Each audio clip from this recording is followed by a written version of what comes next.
Milionário aos 23 anos, é isso que eu vou proporcionar para o meu filho Cauê. Como a gente pode ver aqui na projeção da planilha, o Cauê vai ter um patrimônio acumulado quando chegar ali aos 23 anos de um pouco mais de R$ 1 milhão. E uma renda passiva mensal caindo na conta aí de mais de R$ 6.000. Tá? E tudo isso eu vou construir não com um montaréu de dinheiro por mês, até porque eu não tenho essa capacidade financeira de proporcionar tanto aporte para o meu filho, mas vai ser com capital de apenas R$ 250 por mês. Então, como a gente consegue ver aqui na planilha, o patrimônio inicial, que foi o que eu comecei, foi com R$ 250 e o aporte mensal de R$ 250 também. E aqui a gente consegue ver o acúmulo de capital ao longo do tempo. E é importante e interessante a gente ver que quanto mais tempo a gente deixa, a gente vê os juros compostos trabalhando. Então, por exemplo, nos primeiros 5 anos de investimento, a gente consegue ver que a gente vai acumular aqui em torno de R$ 21.000. Nos 5 anos subsequentes, dos 21 mil a gente passa para 98 mil. Ou seja, nos primeiros 10 anos a gente chega perto dos 100 mil e do 10º ano ao 20º, a gente já chega a R$ 636.000, mostrando realmente o poder dos juros compostos e, claro, reinvestindo esses dividendos que a gente vai estar recebendo ao longo desse período, para que a gente possa potencializar isso cada vez mais. Tá? Importante salientar que o intuito dessa playlist não é somente proporcionar para o meu filho esse poder de escolha quando ele for mais velho, mas também educá-lo financeiramente. Então, meu filho, com certeza, logo, logo, né, agora ele está com 2 anos e 10 meses, ainda é muito pequenininho para estar aqui do lado, mas logo, logo ele vai estar do meu lado e vai me auxiliar a tomar as decisões, porque afinal o objetivo é a carteira para ele. E esses dividendos serão a mesada dele. Então a gente vai, a partir disso, eu vou conseguir, a partir disso, educá-lo financeiramente para ele entender a importância do dinheiro, entender o poder dos juros compostos e entender realmente como funciona o mercado de uma forma geral para que ele possa tomar boas escolhas, não só relacionada aos investimentos, mas também relacionada à vida dele como um todo. Então, o grande intuito disso aqui é realmente utilizar tudo isso que eu estou montando para ele, para educá-lo e fazer com que ele consiga ter mais tranquilidade para prosperar, certo? Bom, vamos ver aqui então na tela o que eu vou fazer esse mês, vamos ver como é que está a carteira do Cauê e qual vai ser a decisão que eu vou tomar ainda esse mês, mas antes disso a gente vai ver algo que todo mundo gosta de receber quem investe, que são os dividendos. Então a gente vai dar uma olhada nos dividendos do Cauê e na evolução. Como o Cauê já investe há um pouco mais de 2 anos, né, eu invisto desde os 4 meses de idade, a gente consegue ver a evolução dos dividendos do Cauê. Então a gente teve quebra de recorde agora em março de 2026, ele recebendo R$ 93. E se for comparar com a base de março de 25, onde ele recebeu apenas R$ 22, a gente vê um aumento de 4 vezes. Quando a gente pega ano a ano, a gente recebeu um pouquinho lá em 2023, R$ 8,50. Em 2024 já subimos para R$ 194. Em 2025 agora R$ 502. E agora, pessoal, estamos apenas em maio e o Cauê já recebeu R$ 380.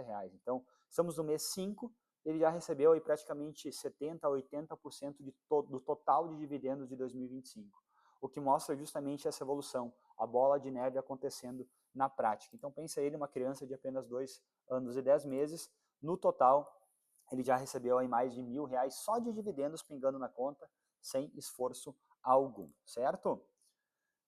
Como eu comentei, pessoal, quando a gente consegue ver aqui um período maior, nós conseguimos ver e comparar a base mensal de ano para ano. Então vamos selecionar aqui abril, por exemplo, de 2026, filtrar. A gente consegue ver que em abril ele recebeu aqui 56, em abril de 25, 48. E aí, como eu falei, a base mensal de ano para ano a gente consegue ver uma grande evolução. E por que a gente consegue ver toda essa evolução? Como eu comentei, do meu bolso segue saindo somente os R$ 250. Só que cada vez que ele recebe os dividendos, o que eu faço? Eu pego e reinvisto esse valor, para justamente gerar esse fenômeno bola de neve, que é o dinheiro trabalhando para mim a todo momento. Então, é o dinheiro que eu já recebi na minha conta, já é um juro, de certo modo, um dividendo recebido, e o juro composto está trabalhando em cima desse dividendo recebido. Então, hoje, a gente vê que o Cauê tem R$ 313 disponível para investir. Desses 313, 250 é o aporte mensal dele, e mais 63, então, é de dividendos recebidos que foram acumulando aqui na carteira dele, certo? Mas como é que está o resultado da carteira, tá, pessoal? A gente teve agora, últimos dias, né, uma queda muito forte do Bovespa, muito forte mesmo, impulsionada por essa indefinição da guerra entre Estados Unidos e Irã, justamente não tendo uma definição clara de como vai funcionar o Estreito de Hormuz, vai realmente reabrir ou não vai, isso pode afetar muito o preço dos combustíveis, automaticamente afetando a inflação, e aí se gera um medo todo de que se essas taxas de juros, tanto no Brasil quanto nos Estados Unidos, vão seguir o caminho de queda. Então todo esse medo, esse receio, fez com que a nossa bolsa caísse. Teve também algumas declarações em função agora da eleição ali dos candidatos a presidente, isso também pressionou a bolsa. Então todo esse cenário macroeconômico fez com que a bolsa caísse muito. E obviamente nossa carteira, por ela estar hoje 50% ações, né, e 50% fundos imobiliários, ela acaba sofrendo junto. Tanto que a gente consegue ver aqui que as ações até ficaram mais para trás, em função dessa queda. A gente sabe que os fundos imobiliários têm uma volatilidade muito menor que as ações, então aqui a gente consegue ver já essa diferença entre as duas classes de ativo. Quando a gente vai comparar a evolução da carteira, colocando aqui desde o início, a gente até então estava ganhando do CDI, só que em função dessa queda recente que teve, a gente agora está um pouco abaixo do CDI. A nossa carteira está rendendo ali desde o início 34,68% contra 38,37% do CDI. Então, levemente abaixo aí do CDI. Quando a gente vai comparar com a inflação, sim, aí sim, obviamente, estamos muito acima aí da inflação, 13,91% da inflação. Quando compararmos ao Ibovespa, uma diferença grande, a gente percebe que aqui, quando o Ibovespa deu esse boom, foi quando descolou. Então, o Ibovespa está com 54,11%. E aí tem uma questão interessante que a gente consegue ver essa base, tá? Jonas, como descolou tanto do Ibovespa, né? Claro que no longo prazo nosso objetivo é sempre ganhar de todos os benchmarks, mas a gente tem que levar em consideração uma questão aqui. Quem não está acompanhando essa playlist, vai para os primeiros vídeos, porque daí você vai entender o racional por toda a decisão que eu estou tomando, qual a expectativa da carteira do Cauê, e aí vai entender, sim, essas diferenças de rentabilidade, porque está tudo de acordo com o risco que eu quero correr para a carteira do Cauê. Então, vocês viram, eu já falei ali que a carteira do Cauê, metade é fundos imobiliários. Então, obviamente, fundos imobiliários, eles têm um retorno menor, porque eles têm um risco muito menor.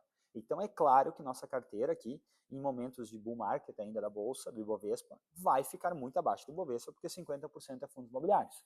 Então, quando a gente compara que a gente está abaixo do Ibovespa, e quando a gente compara para o IFIX, que é o índice dos fundos imobiliários, está em 21%. Então, vocês percebem que ele está mais ou menos na média entre IFIX e Ibovespa, claramente por ser 50% ações e 50% fundos imobiliários. Então, a gente está ali um pouquinho acima, se for pegar, da média entre essas duas classes de ativo, tá?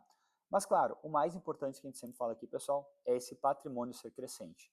Então, a gente vê que aqui também, ali em fevereiro, março de 2025, a gente descolou do quanto, por exemplo, a gente colocou de capital de fato e o quanto isso rendeu de juros. A gente está descolando cada vez mais, ou seja, o juro composto está trabalhando aqui a favor da carteira do Cauê, certo? Mas vamos ver aqui, então, o que está mais para trás, tá? A gente conseguiu ter uma noção ali, mas essa aqui é a planilha do Sage Holder. Então, a planilha no qual ela já me mostra de forma muito mais clara onde eu tenho que investir cada mês. Então, a gente consegue ver aqui que dentro da nossa estratégia de 50% ações e 50% fundos imobiliários, a planilha me diz que ações está mais para trás. Então, se eu for aqui na planilha de ações, a gente consegue ver que BBSE13 está mais para trás. Só que hoje, na verdade, eu vou adicionar um novo ativo na carteira do Cauê, uma nova ação. Essa ação que eu vou adicionar hoje é a Vulcabras, certo? E por que eu vou adicionar Vulcabras na carteira do Cauê? Porque é uma empresa que ela passa em todos os filtros que aqui o Sage Holder a gente acaba trazendo como sendo essenciais para investir em boas empresas. Além disso, ela está num momento que ela está muito barata, né? Na minha concepção, ela realmente está muito barata, tá? Ela vem apresentando resultados muito consolidados desde 2020, quando ela se livrou ali da Azaleia, que era uma marca que dava prejuízo dentro do seu portfólio, e a partir daquilo ali ela cresceu muito. Então o mercado, ao meu ver, está batendo muito em cima dessa empresa, e entre aspas de forma injusta, porque realmente ela vem há muito tempo apresentando bons resultados, passa em todos os filtros e ela paga bons dividendos também, que é um dos objetivos aqui da carteira do Cauê, tá? Por isso eu vou investir nessa empresa. Quando a gente vai ver aqui alguns indicadores dela, a gente consegue ver, como eu comentei, o crescimento, né, da receita, a gente vê crescendo margens altas, isso é importantíssimo para o investidor holder, lucro líquido crescente. A gente consegue ver aqui que a partir de 2020 ela consolidou mais seus resultados, que foi quando, como eu comentei, ela se livrou, entre aspas, da marca Azaleia, né? Ela fez um contrato, na verdade, cedendo os direitos da marca Azaleia, de exploração na marca Azaleia, e ela só ganha os royalties em cima de um percentual de venda da marca, tá? E questão interessante aqui, então, hoje ela está trabalhando com a marca Mizuno, Under Armour e Olímpicos. A Olímpicos é uma marca que cresceu muito agora sob a gestão da Vulcabras, sendo a principal marca de tênis de corrida, por exemplo, que a própria corrida se difundiu muito, né? Então hoje ela é a principal marca que é utilizada por corredores, e a gente vê que o cerne dela aqui, o principal dela é realmente os calçados esportivos, tá? Com foco realmente no Olímpicos. 85% da receita dela vem dos calçados esportivos, 8% de outros calçados e apenas 6% de vestuário, tá? Uma questão importante, ela tem praticamente todo o mercado aqui no Brasil, então 95% da receita dela vem aqui do Brasil, e ainda ela tem muito a explorar em outros mercados, como ele tem aqui Estados Unidos, China, Alemanha, enfim, Japão. Então ela tem um mercado muito grande ainda para explorar lá fora, e isso, para mim, eu julgo como sendo um ponto forte, né, que a marca ainda pode explorar, tendo muito a crescer. Como eu comentei, o preço-lucro dela então está em 4,9 vezes, tá? Realmente muito baixo, acho que está no excelente momento. Claro que isso aqui não é uma recomendação de compra, né? Tem que estudar e saber o que está fazendo, mas na minha concepção, para a carteira do Cauê faz sentido entrar nessa ação, até porque ela está muito barata e ela apresenta um crescimento muito forte. Então, se a gente pega o CAGR de crescimento, tanto de lucro quanto de receita, está acima ali de 14%. Receita 14%, lucro operacional 18% e lucro líquido 29% CAGR de crescimento. Então, se ela crescer metade do que ela vem crescendo nos últimos anos, ela teria que sua cotação subir muito para estar num valuation razoável perto aos seus pares, tá?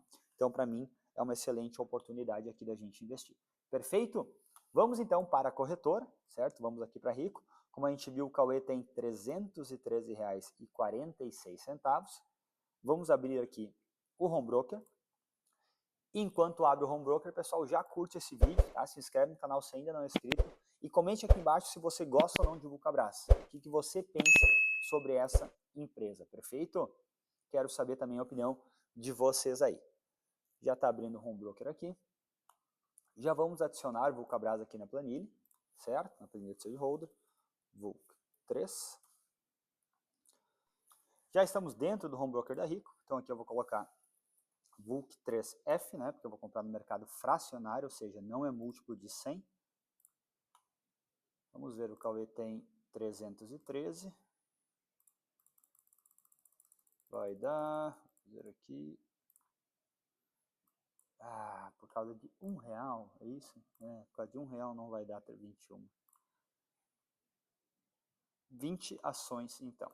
Ordem a mercado, vamos colocar assinatura eletrônica. Ok. Comprar. 20, ok. Ordem. Aberta. Ordem executada. Deixa eu ver aqui. Aqui.